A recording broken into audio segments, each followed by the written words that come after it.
Welcome to the Golden Age of Cardboard podcast, where we remember a time when stacks of cards were held together with rubber bands and Mickey mantles were put in bike spokes. We hope you will enjoy and reminisce as you come along with us as we tell stories about the baseball cards from the Golden Age of Baseball. We will examine the state of the vintage baseball card market and talk to some of the greatest collectors in the hobby. You won't be hearing us talk about any chrome or shiny cards here. Now, to take you on this retrospective journey, here's your host, direct from the shallow end of the gene pool, my son, Mike Moynihan. Yo, and hello, everybody. My name's Mike. Welcome to the Golden Age of Cardboard podcast. It has been a minute. I have taken a lot of the post-national summer to do some additional traveling, to do some other things. And so I have missed you guys, and I'm glad to be back doing the show. I knew it wasn't going to be a terribly long break, but I just needed some time to not have to worry about putting out a weekly show. There's still no guarantee that this is going to be every week, but I'm back on the train. And so I wanted to just tell you guys that just keep following along. And if you haven't caught up on all the old episodes, feel free to go back and listen to other ones. There's so much kind of evergreen content there that you can catch up on. Definitely, this is going to be one of those evergreen content ones because I'm going to talk to a person who I've known in the hobby for years now. I get a couple years now for sure. And I admire his collection, and I just love talking to people like this. I have been remiss not to have him on the show before now, but I'm going to bring him on right now. And it's Chuck, Northside Guy on YouTube. Chuck, how you doing, man? Wonderful. How are you, Mike? I am doing great. Great. So, well, you inspired me. Oh, okay. How so? Well, you inspired me a lot, but I'll tell you, when I watched, you were on Alex Bowman 53. Yep. Y'all did a live stream a couple of weeks ago now, and I was so engrossed in it. And I'm watching you and Rick Acosta talk, and I'm like, wow, I have got to have Chuck on the podcast. Why have I not had Chuck on the podcast? What's wrong with me? And I thought this would be appropriate because I want to go maybe either rediscuss or go a little deeper into a part of the topic that you guys had, which is displaying your card collection. Yeah. And then I want to share with you a road that I'm going down that is scaring the living bejeez out of me. So, but let's start with the displaying your card collection.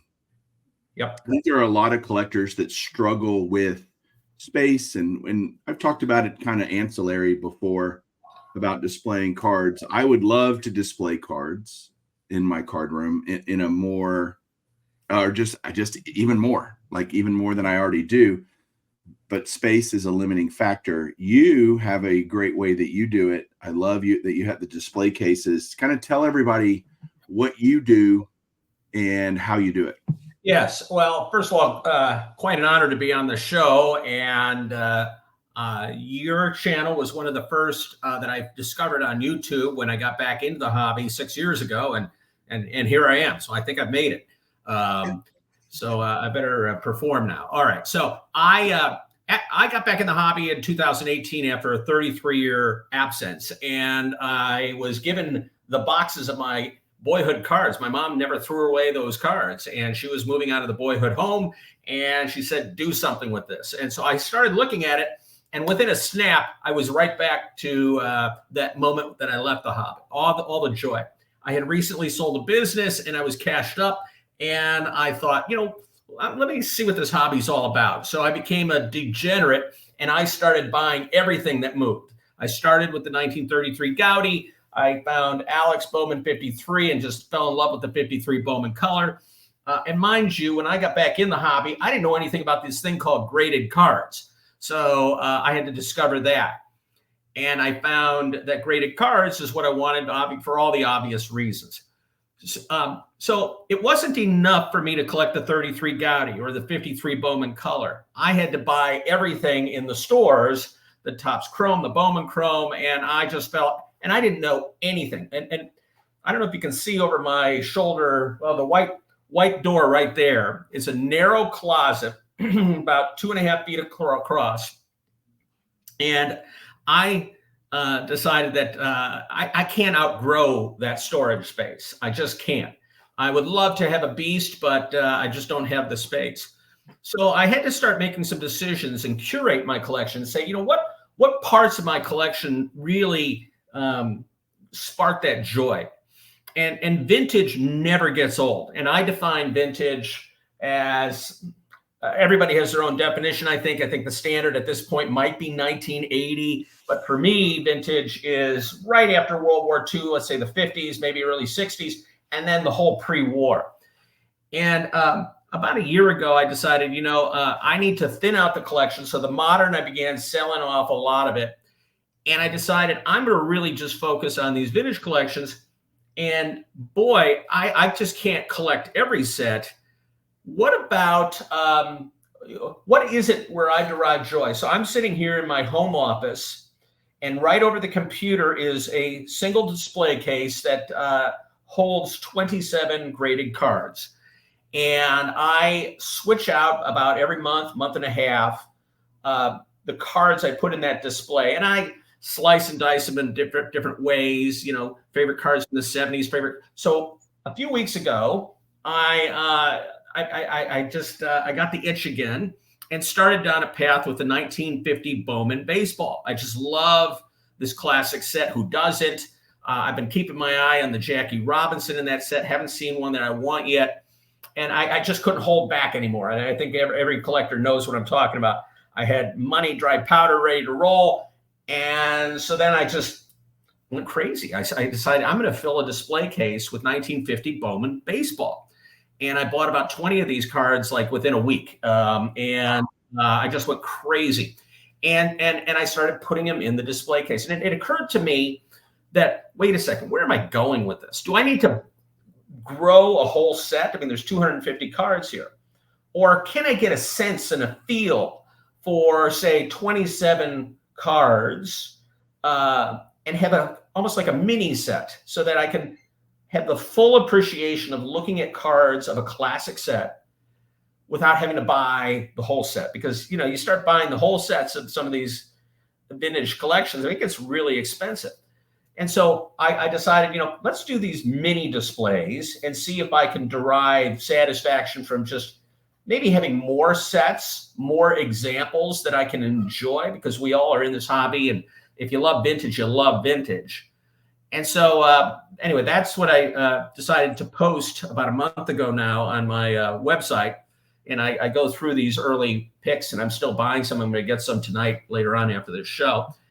I told you I'm a degenerate. But I want to do this. I have a T206 collection of about 100 cards.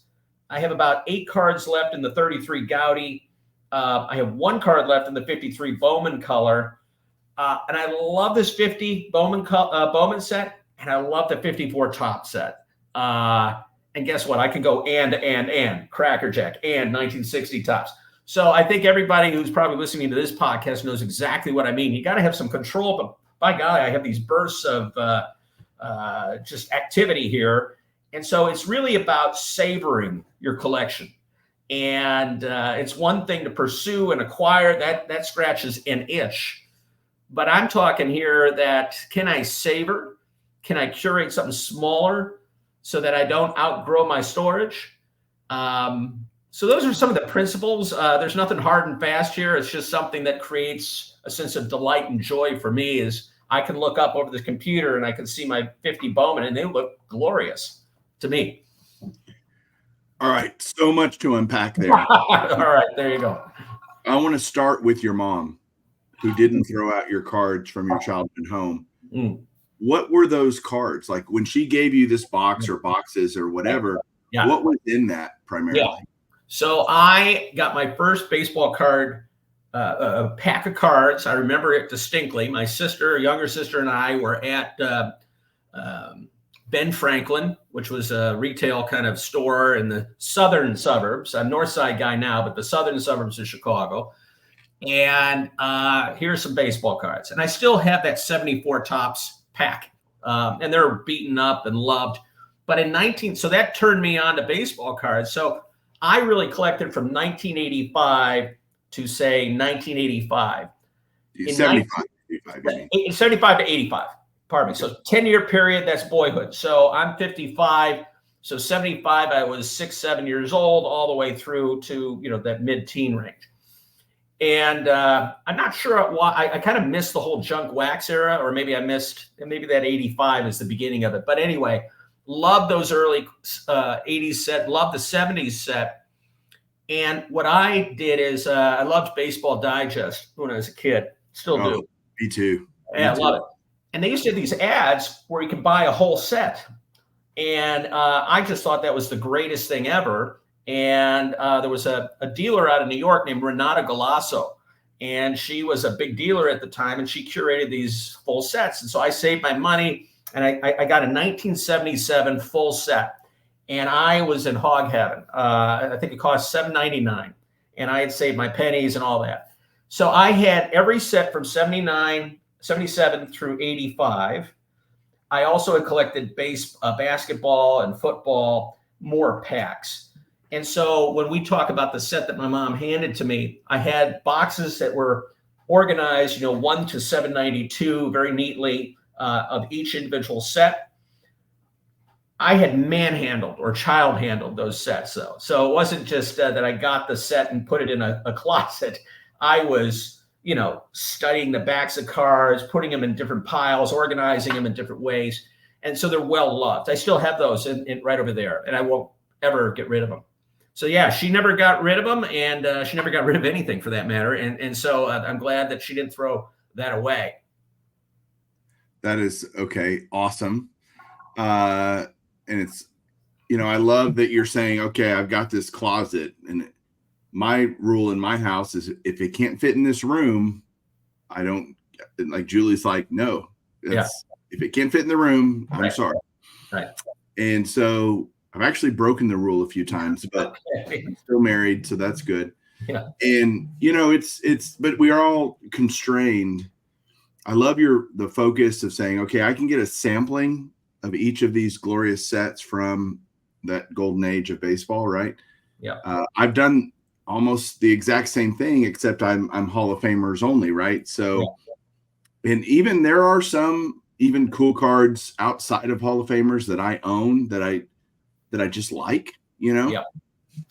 But the reality is I've tried to narrow my focus by only doing the Hall of Famer runs from each of the sets. And I also stopped in 1989, which was kind of the end of my childhood. I was in 89, I was driving and, girls and all, and sports and all the things. And so it's not that I stopped collecting. That feels like the end of an innocence period in my life. Yeah. And so that's why I'm not doing the 90s. Plus the 90s got really nuts, right? So it didn't make a lot of sense for me personally to go, I'm going to do the 90s also. And it just didn't appeal to me at all. And you said savor the collection. Another thing I want to pull out of what you said there, which is something we often don't do as collectors because we're always chasing the next thing. Right. And I think being able to display your cards is the easiest way to savor your collection, because you're looking at them every day, or you can, let me pull that one out and take a look at it, or it's this tactile instant response to your collection versus them being packed away in a box in a closet or whatever. It's hard to savor those cards. That's right. I get asked a lot, Mike, how much do you look at, because I have a large collection, right? And I get asked a lot, how much do you look at some of this stuff? And the answer is not often, if I'm being truthful. And does it mean I don't love them? Well, not necessarily. It just means there's a lot there. I've started a series on my regular channel called Forgotten Treasures, and I'm going through and I'm finding old things in my collection, just digging and going, I don't think I've ever shown this, or Right. And doing that is rekindling that joy, reminding me of why I bought it in the first place. Exactly. Yep. And it's never a waste, and I don't even care if anybody watches the videos. I'm doing them for me as Right. much as anything. And that's just the truth. I'm glad that people enjoy it and love strolling down memory lane with me, but I wish I just had more space to put display cases up. Right. And I don't, but I love the art. Everything around me is mainly, sports art, card art, all that kind of stuff. I love that genre so much that it's difficult for me to go, where do I put that? Because I can't put that stuff anywhere else, right? So I can put my cards other places, as much as I'd love them plastered all over my walls. Yeah. I think someone should invent a flooring where you have a glass floor, like my tabletop here, is a glass tabletop with cards under it. And I could just line up cards underneath my floor even. How cool would that be? That's our $1 million idea, Chuck. We just came up with it. Well, maybe we should team up and productize that. That would be something. 50-50 partners. I don't need any credit. But seriously, the display angle is so important to the savoring part. Those feel interconnected to me. Absolutely. And I've been on YouTube, I don't know, about 5 years now with this channel, and featuring cards from my collection. And over the last year or so, I've done, for example, different ways. I've shown my top 50 by value. That seems to be a popular way. I don't think money is something we should talk about, but everybody, I don't want to say it's, bait but people like to see each other's collection. I don't think anyone's envious or anything. But then I did, the top 20. I had one more recent. I think it was earlier this year. Top 20 are just my favorites. And I was surprised at how few of them were related to the most expensive cards on my list. And what I found is those were cards that really resonate. So I would put that up in a display case, favorite football cards from the late 70s. And TJ Maxx, for example, has wonderful videos displaying, kind of the football era that I came of age with. And that could be an era, or the top 20 favorite cards. And I might keep that up for 2 months. I don't want to keep these things up forever because then they don't seem as special. I mean, have you ever gone back? I think you've done that with your recent videos, like with your Perez Steel and some of these autos, where you've gone back into your collection and you see cards that, oh my gosh, I just love this card. It meant so much to me. And I'm holding it in my hand and it feels maybe even more special than when I acquired it. It's kind of like a long lost love. And I'm holding that card, and maybe it ties back into a childhood memory, where you went to a ball game and, with your father. And so there can be some sentimental stuff around it. And then there's the angle that you hear guys, myself included, say is, for me, this feels like part of American history. It feels like a part of some of this, I think, is really good art, sports art. And this is just my way of connecting with a sport that I'm just passionate about, baseball. And that's a lifelong, durable, permanent interest of mine. And it's a way for me to engage. So there's a lot going on here. And I suspect with everybody that's, dialing in tonight, my cautionary note to me, and the reason why I want to savor, is I don't want to be overwhelmed by too much. When you get to be too much, there's a pack rat element that I'm uncomfortable with. There is a straying from, the core of what really, creates passion and delight in me. And while I can say I like most baseball cards, I'm really trying to focus on those sets, and particularly vintage, that I think are just classic and really just light up and connect me with different eras that I think are important in baseball history. Is your goal to stick with just the one display case? Have you been tempted to add a second one in order to? I see some wall space right behind you. That's very lonely. Yeah, so I have art, also baseball, photos. I got Jackie Robinson, and then on top there I have Lou Gehrig and Joe DiMaggio with Ted Williams in the background. They have a map behind me of Normandy. But anyway, D-Day and whatnot. So I have, other interests. My hope is that we move in the next few years after we get the kids raised and maybe get a bigger place and that I will have a proper man cave that's not just a home office, and that I have every intention of loading that up with more display cases. Absolutely. I can't imagine being surrounded by a bunch of display cases. And in that discussion we had with Rick Acosta, he showed a bunch of display cases on the entrance to his man cave or office. And I'll tell you, it was just like, wow, that is so cool. And, I've seen that with Don. Field of Dreams has, he has custom display cases, and you just see this room. So yes, I would love to get that way. But for now, space constraints, I just have this one. So it's space inflicted, not self-inflicted, because space inflicted. Yeah, that's right. Yeah. If left to your own devices, like all of us, but there is that balance of not having an overwhelming number of things, right? Because if you can't enjoy, I struggle with that, truthfully. Yeah. There's something to be said for that.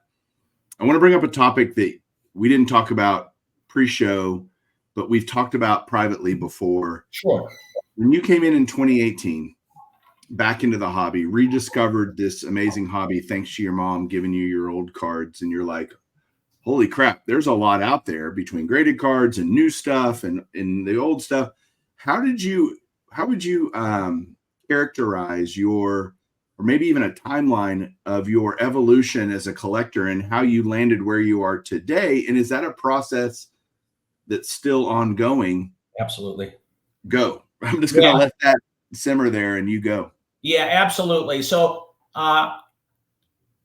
when I was a boy, my dad would take me to card shows, and card shows in the Chicagoland area were put on by the Chicagoland Dealers Association, and it was held at a Holiday Inn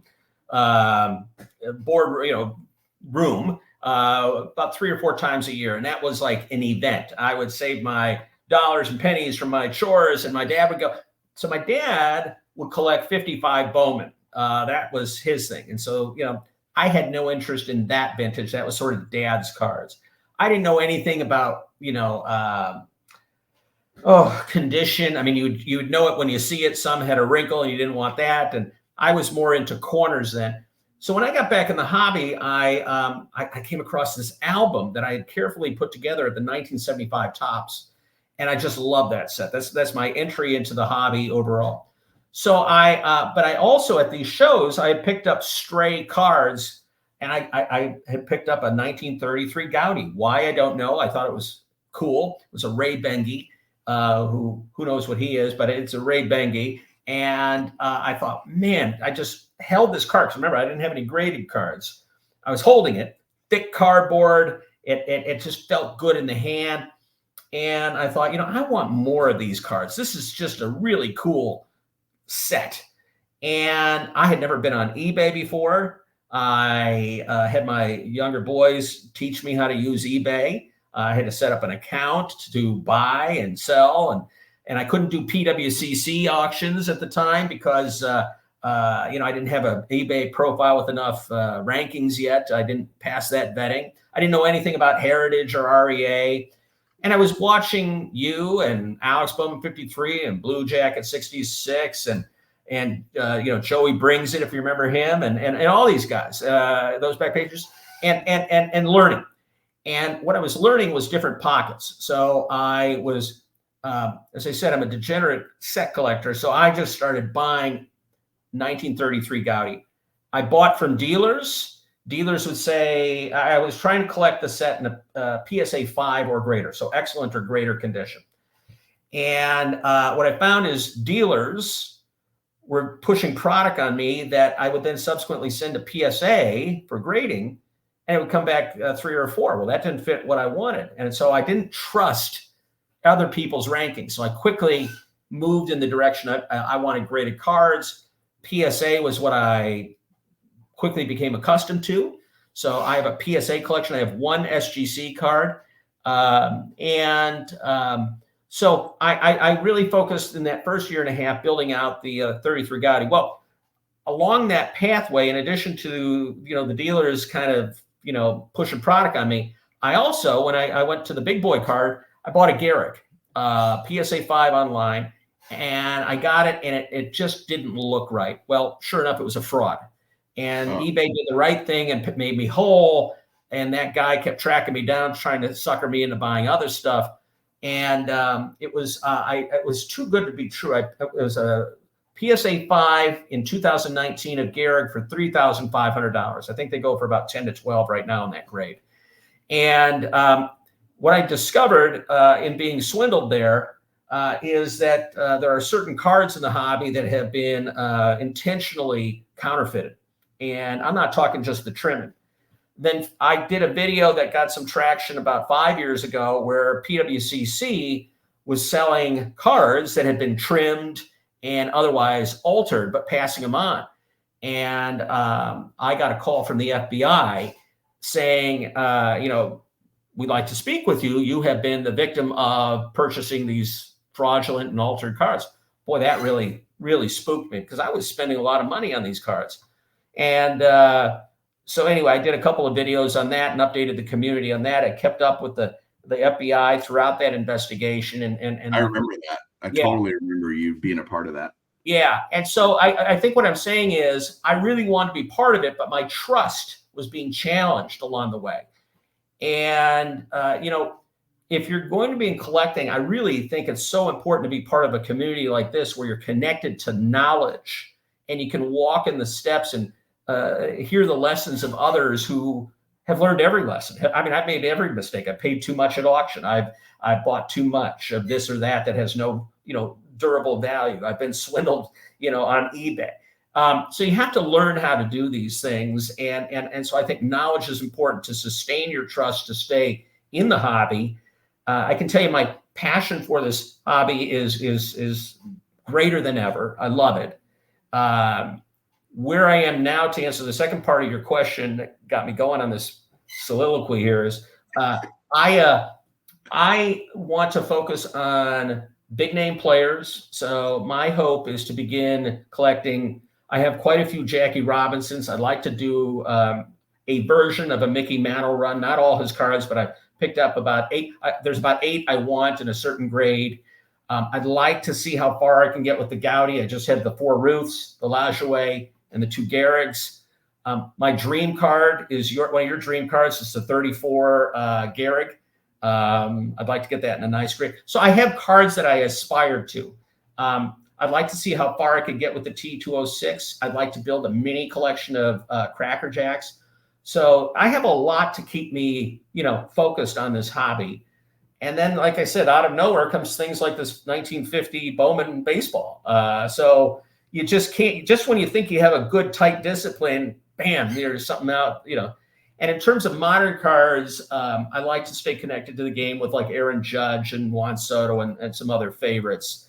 And I have completed, I went back and completed the 1975 ungraded through Greg Morris cards. I have a beautiful collection there that I've obsessed over. I think I've redone that whole damn set 3 or 4 times because it's never perfect enough for me. The 1986 Fleer basketball, I don't have the Jordan yet. Would love to get that, but I have every other card that is just wonderful set. So yeah, that's where I am in the hobby. And, just when you, like I said, just when you think you've got it nailed down, I have a nice, neat list of goals. You find something else and it's like that movie, what was it? Up, where the dog says squirrel and he's off and focused on something else. I often feel like that. But you would say you've evolved as a collector to just, I love how you talk about your hobby because, you can change gears and chase a squirrel, but you still have your stuff that you're still working on, your base stuff that you still love. You haven't abandoned those things. But I think evolution doesn't have to mean change. It can be also more encompassing. It can be, I'm evolving as a collector just to see more things that are out there and wanting to include those as well. It's not, I'm doing this one day and now I'm going to evolve and do something completely different the next day. That's not evolution to me. That's change, radical change. Evolving just means being aware of more, right? Yeah. So let me introduce another concept, if I may. It's the concept of value. And again, I'm a collector. I'm not looking to invest in this, but I am I do subscribe to vintage card prices, and I do see, I've loaded in the cards and I've kept detailed records of my purchase price and all that. So I'm able to see with vintage, it's been a good use of capital. Let's put it that way. And at some point, I'm going to pass. I have two sons. They don't really have the same passion for this hobby as I do. My wife has her hobby. She's, very much aware that this is my passion. She's indulgent of me, I guess is the kind way of saying it. And so my point is, at some point, if I get hit by a bus, I've left instructions in my office here of how to dispose of the collection. And I think that's important because, I've seen these videos like Ty and Chasing Cardboard. He goes to these homes and sometimes the collector has passed on and the decedents are not only grieving the loss of their loved one, but they're overwhelmed with, what do I do with, dad's collection? And so I really want to collect things that, I also keep an eye on what can be busted up. And so I have instructions, hey, call so-and-so at Heritage to get rid of the, to sell the Gaudi or, the T206s that I have. I've collected T206 in kind of a unique way. And so, I do know at the end of the day that, I'm not, they could bury me with them, but I'd rather they monetize it and because there's a lot of money that's gone into this over the years. Now, again, I don't view that as a sunk cost. I'm deriving a lot of joy now. So as I think about my hobby, I don't want to be overwhelmed with too much stuff. I don't want to overwhelm decedents with unpacking or unloading. And I recognize that it's vintage where I just derive joy. And it's these sets. My dad used to say, leave pretty women to men with no imaginations. And well, when it comes to collecting, I'm ignoring that guidance. I go after not the oddball stuff. I'm going after the obvious stuff, T206 and 33 Gaudi and some of the big players. I don't have those cards yet. And so until you have them, they're classic for a reason. So I have a lot to aspire to as a basic set. But on the back end, when I pass, I like to think that if my boys don't want it, my wife sure as hell won't, that they'll get some value out of it. And I think that's a nice kind of bookend to my hobby as well. You mentioned a couple instances where you had been taken advantage of, for lack of a better word. Yeah. And part of that was probably naivete on your part. Sure. And then part of it is there's just bad actors in the hobby, and there's no way to completely avoid them. And what I love, Chuck, is that you did not let those experiences tarnish your hobby. Too many people would have said, screw it, they're all a bunch of crooks and swindlers and there's no good people out there. I'm not doing this anymore. I'm out of the hobby. And I'm sure that has happened to many people. Right. And that saddens me, obviously, but I also love that you are one of those that was resilient and said, okay, it can't all be bad. Right. And found the right people that you could trust and found, it's funny about PWCC, because for those of you out there that are newer to the hobby, there was a time in 2018, 2019, pre-pandemic, when they were basically ostracized from the hobby. They had become, and now they're owned by fanatics. Like it is so funny how short a memory the hobby has. It's just like sports, truthfully, and probably just about life. But you typically see people, kind of repent of their sins and they're given another chance. And, if you see somebody repentant, that's makes you feel bad for them and you want to give them a shot. PWCC never did that. They just went a different direction and said, all right, because the things they were accused of, if you guys don't know, I have videos in my archives about it. You do, Chuck. It's pretty bad. Yeah. and blatant, and just nobody seems to care anymore. It's Right. like it's forgotten. Right. the moment all that happened, I did a video that said I will never buy another card from PWCC. And that was 7-8 years ago. And I still have not bought another card from PWCC, or I will not buy one under FNAC. I refuse. Unfortunately, the hobby got so big post-pandemic when all that stuff was being overwhelmed by all the other stuff happening in the hobby. It just became, next, the news cycle was so short that other things became important, and that fell to the wayside, unfortunately. But I'm glad you stuck with it. I'm glad you didn't let those, terrible things ruin your hobby, right, and make you not enjoy it. All right. We talked about evolving as a collector. Chuck, I'm in a pickle, man. I have got a lot of stuff that I'm now eyeballing that I used to not eyeball. Yeah, oh boy. And it's not a cursory glance. It's not, the hot girl that walks down the street and you look at her once. Oh, she's pretty. No, I'm staring. Okay. All right. I'm thinking about what I could do with these cards in my collection. I took it to the next level, and it was jump started. Not that I didn't ever love this stuff. I've always loved pre-war. This show has always been about 50s, 60s, 70s, but the pre-war desire for me was never non-existent.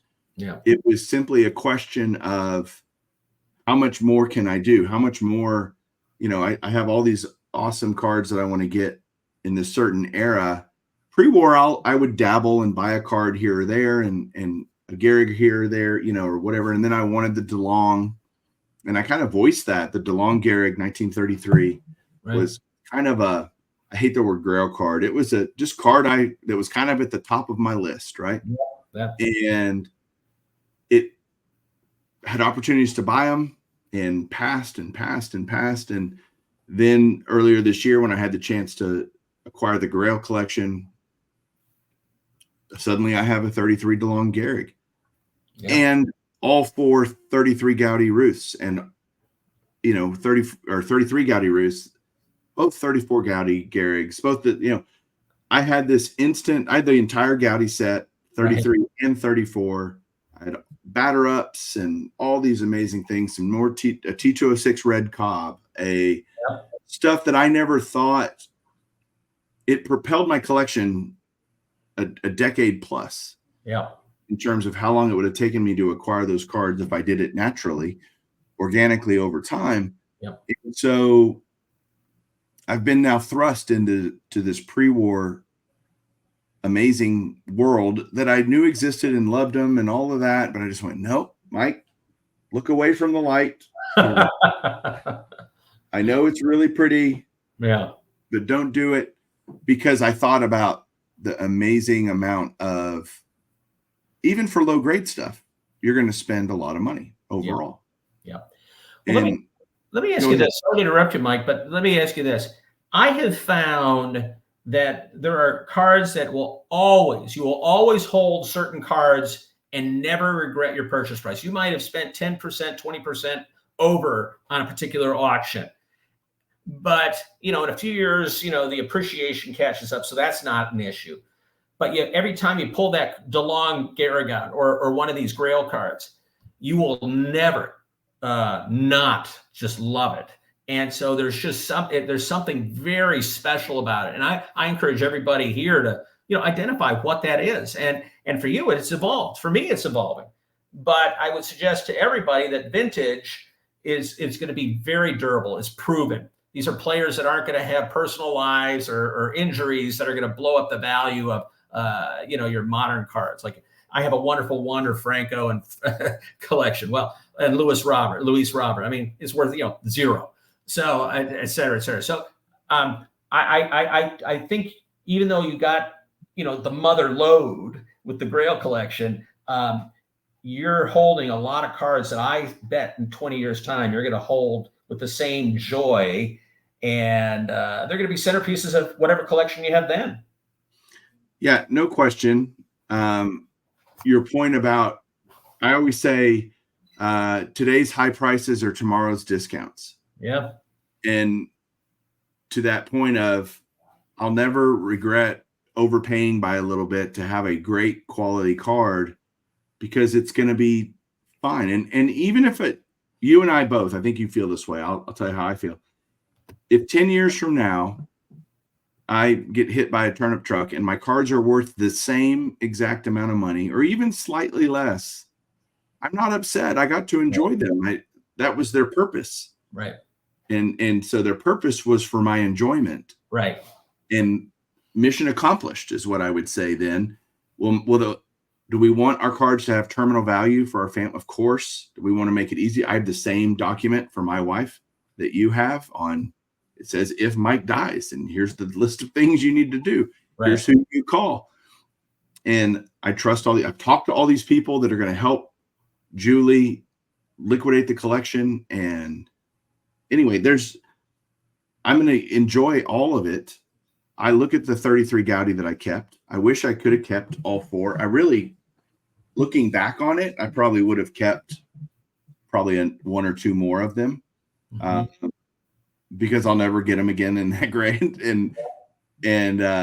But I don't, no regrets. I mean, it'll be fine because they're still on my want list and I sold them. That's kind of the funny thing. Yeah. But I look at that 33 Gaudi 144 that I just love. I look at the DeLong Gehrig often and have 0 regrets. Absolutely. And even the Cobb and I never thought I'd own a T206 Cobb, and here I have one, and the Matthewsons, and I'm going down the T206 road too. I'm going to do a video shortly about my T206 collection when it's not nearly as vast as yours, but it's growing quickly. Yeah. And I'm finding myself enamored with T206s, and I love all the weird, quirky stuff that Dave talks about, and all the E cards and the confectionery stuff, and it's all awesome. Yeah. And that's the problem, is the rabbit hole is so big. Yeah. Once you go down it, that's what scares me, truthfully. Mm-hmm. Well, let's talk. If you don't mind, let me ask you this question. And you mentioned Dave. I asked at the last Chicago convention. We were at one of those YouTube get-togethers at evening, and I asked Dave what sounds sounds stupid to everybody. It sounds stupid for me to say this, but I said, should I go down the path of getting some of these Mickey Mantle cards? Is Mickey Mantle really going to be remembered after, my father's generation, for whom he was a hero, dies off? And, he just quickly set me straight. He said, look, there are certain players throughout history. Babe Ruth is still collected with reverence, Ty Cobb, Christy Matthews. And Mickey Mantle is kind of in that pantheon. And so I'm persuaded. So, when we talk about vintage, some people might say, well, the thing that holds me back is, they might say, look, it's a lot of money, even at, some of the lower grades, to gain entry to some of these cards. And who's going to be there on the back end to sell it? Is it a good use of my dollar, my hobby dollar? If people are going to age out and not appreciate, what a Cracker Jack card is, or what, et cetera, et cetera. Yeah. And so, I think there's something to be explored here. And I just think, look, I never lived during an era when, these people played, but I revere baseball history. I connect through these cards to that time. And so, I would suggest that, ignore those concerns and go for it, but also be thoughtful that, not all players, just like not all modern players will have cards that sustain their value. Right. Yeah. It's funny how the key stuff, even post-pandemic, the really key stuff, the 33 Gaudi Gehrigs, the Ruths, the Cobbs, those players, that inner pantheon, as you said, they're only going up. That's right. Jackie's stuff took off, and it's come down a little, but it's not like dropping off a cliff. But I would have argued that Jackie was severely undervalued in the hobby pre-pandemic. Yeah. So was a guy like Willie Mays. You saw, I think Mays is catching up to Mantle in terms of, and especially now that Mays has passed away, Mays's rookie card, Mantle's rookie card, very different values, but it's not as far off as it was a few years ago. Right. That Right. gap is closed significantly, and it's not from mantles coming down, it's from mazes going up. And so I think there's just even more appreciation for the big key car. I think those will never be out of style. Those Right. will never be uncollectible. Right. Now, an Rixie, from 1933 Gaudi, if I just said that name and you don't know who that is, well, then Yeah. it goes to show that he's a Hall of Fame pitcher. And, although I would want his card and have his card in 33 Gaudi. So now I'm doing the 33 Gaudi Hall of Famer run, Wow. just so you know, Chuck. Yeah. And it's daunting because there's a lot of Hall of Famers in there. Yeah. I did the Diamond Star. I'm doing the Diamond Stars run. Wow. I'd already done the 40 play ball run. I've completed that, which I like it more than 41 play ball. I've said that many times. I'm now getting into 39 play balls, and I love the double plays and gosh, it's just if you think what I guess my warning to people is learn before you go spending a crap ton of money. Right. You need to get your education on the front end so that you're not making costly mistakes in buying cards. Those aren't lessons that anybody really wants to have. Nobody goes, yeah, sign me up for buying a $5,000 card that turns out to not be right. a real card or whatever. And so my cautionary tale is, as I'm going through this experience and in real time can tell you there's a lot there. And so I'm trying to, as I'm learning, Chuck, what I'm doing is it's not dissimilar from how Mangini does it, but pick up a couple of cards from each. I want to have samples of each card, right? And kind of get the nuance of them. And okay, I can buy one or two and say, do I really like this and want to go down this road or not? And then just keep the cards as samples in my collection of that set, right? Exactly. And that kind of ties back to the opening concept we were talking about with the display cases. I don't need to buy necessarily every 1950 Bowman baseball, but if I really enjoy that set and want to look at those cards, I can get 27 of them and kind of really get the visual experience of owning those cards. So I think you're absolutely right. I also know with every set, you got to learn the quirks, which ones are off-centered, which ones are notoriously difficult to get, not just the first and the last one necessarily of a set. Is it the low numbers? Is it the high numbers? The 33 Gaudi is so daunting. I think there's 50 plus cards that are Hall of Fame cards. So you get quickly beyond the Lajoie, Ruth, and the Jimmy Fox cards alone can be, 5,000-6,000 in a PSA 5 these days. It just blows me away. And if I had the incremental 5,000-6,000, am I going to use it necessarily for Jimmy Fox? I'm not sure I would today. I'd rather put that into a mantle or something. That's just a personal thing. Now, I happen to already own those cards, so it's easy for me to say that too. But that is quite an Everest you're going to climb there with the 33 Gaudi. But they're wonderful cards, beautiful. It's funny you say that. So I'll use an example that I use a lot. I own a 53 Topps Satchel Paige, and I have it in a PSA 5. Yep. I think I paid $220 for that. Wow. Was that right? And I say to myself all the time, and this is maybe the old man get off my lawn part of this segment of this podcast, but I would never pay what a 5 goes for now. Yeah. And you're saying that, you mentioned Jimmy Fox. I don't know that I'd pay $5,000 for my Jimmy Fox. I paid whatever you paid, and it doesn't matter. You don't have to tell me, but I'm just using the Page for me is one of those cards that I'm so thrilled that I bought it. Yeah. And it goes to show today's high price. I thought that was I overpaid at the time. Do you remember, just to give the audience an approximation, because I think they would be interested to hear approximately when you acquired that, because it was expensive at the time, and now the price you quoted just seems very cheap for what is a very classic card. Yeah, and I can not only give you an approximate time. My inventory is such that I'm going to pull it up and be able to tell you the day exact here. And what this will do is at least tell me if I was wrong. I was wrong. I paid $257. Well, we'll let it slide. Okay.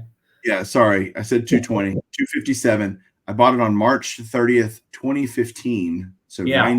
nine and a half years ago. I Yeah. bought it on Net 54, believe it or not. Wow. Okay. Yeah. That forum. And I thought, God, 250. Geez, I'm crazy. What am I paying for this? And now it's a $2,000 card. Right. You know, Right. 1,500 minimum, right? 1,500, $2,000, something in there. And but I always thought I was nuts at the time, which is if you think you're nuts at the time, okay, might work out for you. But in vintage and with certain players, if you're careful, and that is a classic card, obviously, at Page. It's one of the few cards, obviously, available, but it's such a beautiful card. And it's so, everyone wants that if you want to get a Page. And so, there are other cards where you can spend a lot in the modern and you're not going to sustain that value. It's not going to go in that direction. Very few players, prospects, or even, superstars will sustain it. I mean, look at Mike Trout cards, for example. I mean, and he's one of the greatest of the modern era. So that's what's just so fun about vintage. And I bet when you hold that card again, you're going to feel that connection we've been talking about. You're going to be holding in your hands one of the top cards in the hobby. You're going to connect to the history of Satchel Paige, the colorful history and of him, and then connecting into the Negro League. So it's just a wonderful piece of your collection. I can, as we've been talking, I can truthfully tell you, Chuck, I have never regretted. I've never done poorly, and it's because I'm not selling my. It's not like I'm buying them to resell them. Right. Not a single card purchase do I look back and go, man, I really got screwed. Vintage card purchase. Right. Man, I really got screwed on that. Yeah. Never once. Yeah. Yeah. So I think that's a strong message for people who are just starting down that path and trying to learn about it. And if you wouldn't mind explaining a little bit about Net 54, because that's just been a wonderful fount of information for me. And I think others would really benefit if they don't know about it. So yeah, quickly, Net 54, if in terms of building that knowledge that I talked about, that's so vital in not costing yourself a lot of money and a lot of heartache, is a net54baseball.com. It's a forum for vintage collectors, predominantly pre-war, but there's everything is on there really. And you can search the forum. If you're interested in, let's say, a 53 top Satchel Paige, you can type that in under the search and it'll pull up threads that have been where that card has been discussed. There's potentially some people selling that card on the forum. You can buy, sell on that forum. There is a plethora of vintage knowledge there on Net 54, of which I've been the benefactor of countless times. I can't even tell you how many things I've learned on that forum. Blowout forums is another forum. Net 54 is the go-to vintage forum. I would tell everybody start there. Blowout's more everything, but it's also a great place of knowledge. There's a little more, it's more internet-y, I guess, on Blowout, where there's just trolls and guys that really are just talking out of their butts. And Net 54, you're going to get a little more genuine knowledge and true understanding and desire to be helpful to people. If you went on there and said, hey, I know nothing about 53 Bowman color, can somebody tell me? They're going to get 10 very thoughtful and not condescending to responses from people trying to educate them on that set, for example. Yeah. And I love that. I love gathering that knowledge, both from sources like that and obviously this YouTube sports card community. There are folks that have such depth of knowledge, and I respect learning. They're must watch because I learn every time. Even if I'm not collecting what they're talking about, I just love, learning about, whatever that's being laid down, particularly in the vintage era. And I view that as a lifelong project. I'm never going to get bored with that. There's so many corners of it that we can explore and display and find joy in and share that joy with each other. And that's what I love about this community is that, I think with scarce exceptions or with exceptions, everybody's very encouraging of one another, and and what they're collecting and how they're pursuing it and how they're displaying it.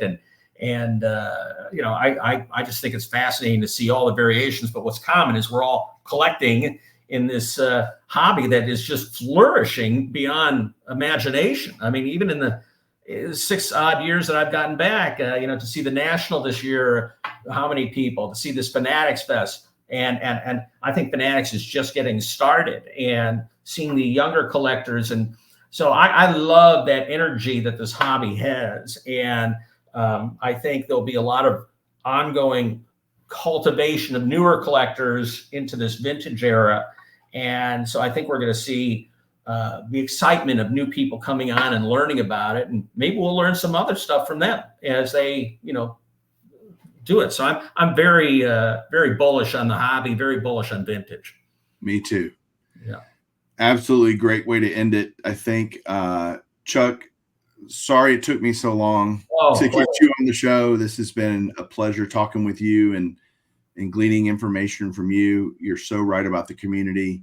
There's so much out there. One of them is, guys, if you aren't subscribed to Chuck's channel, you should. Chuck Northside Guy is his channel name. I will put the link down in the YouTube video for this podcast. If you haven't checked out Chuck's channel, you should. Lots of great stuff. And Chuck, thanks for being my guest today. I really appreciate it. Wonderful. Well, have a good evening, everyone, and happy collecting. I'll see you down the collecting trail here. All right, guys. Thanks so much for watching this week's episode. We'll catch you soon with another one, and keep collecting.